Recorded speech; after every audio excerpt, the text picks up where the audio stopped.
Shalom, Kapiwa. Yahweh Ra'ah. Who is Yahweh Ra'ah? Una, Shepherd God. Yahweh Ra'ah emphasizes God's guidance, care, and protection. Nakita naman po natin na nabanggit sa Psalm 23, 1-4. The Lord is my shepherd, I shall not want. He maketh me to lie down in the green pastures. He leadeth me beside the still water. He restoreth my soul. He leadeth me in the paths of righteousness for His name's sake. Yea, though I walk in the valley of the shadow of death, I will fear no evil, for His rod and His staff, they comforted me.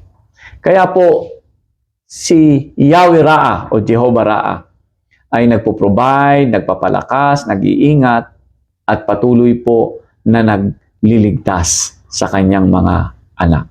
Then pangalawa, provider and nourisher. He supplies spiritual and physical needs. That is our Jehovah Ra'ah. Not only He provide, but He strengthened, He nourished every believers, every person na nakapag-commit ng kanilang buhay sa Kanya. He takes care of those. Then, thirdly, guardian and protector. Yahweh Ra'ah shields from harm and danger. Sa kanya pong anak na mga nagtitiwala, si Jehovah Ra'ah po ang protector as our shepherd. He guards us and He protects us. Ngayon naman, the meaning of Yahweh Ra'ah's name. The Lord, my shepherd in Psalm 23 verse 1. Pangalawa, divine guidance in Psalm 23, 3 and 4. And then, provision and care, Psalm 23 verse 5. Tumako po tayo, paano si Yahweh nagtatrabaho or how Yahweh Ra'ah works.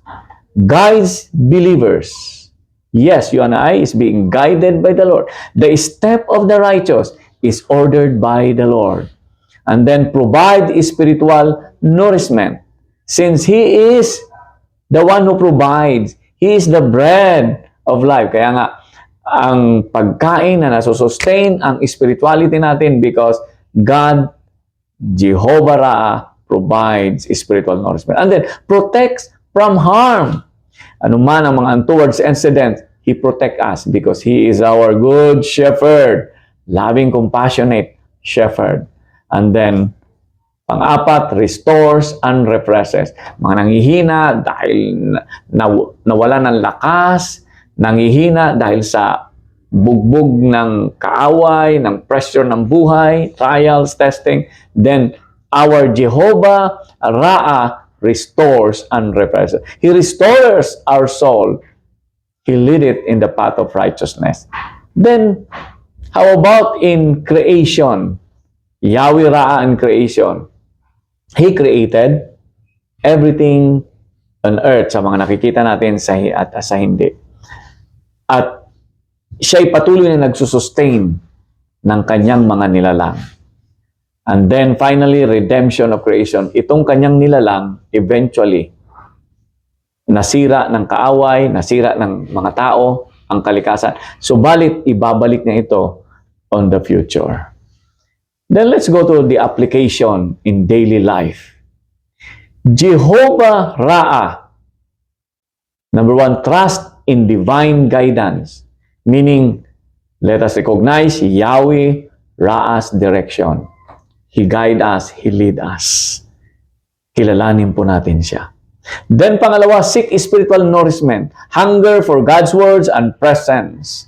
Yes, siya po ang Jehovah Ra'ah, Jehovah our shepherd.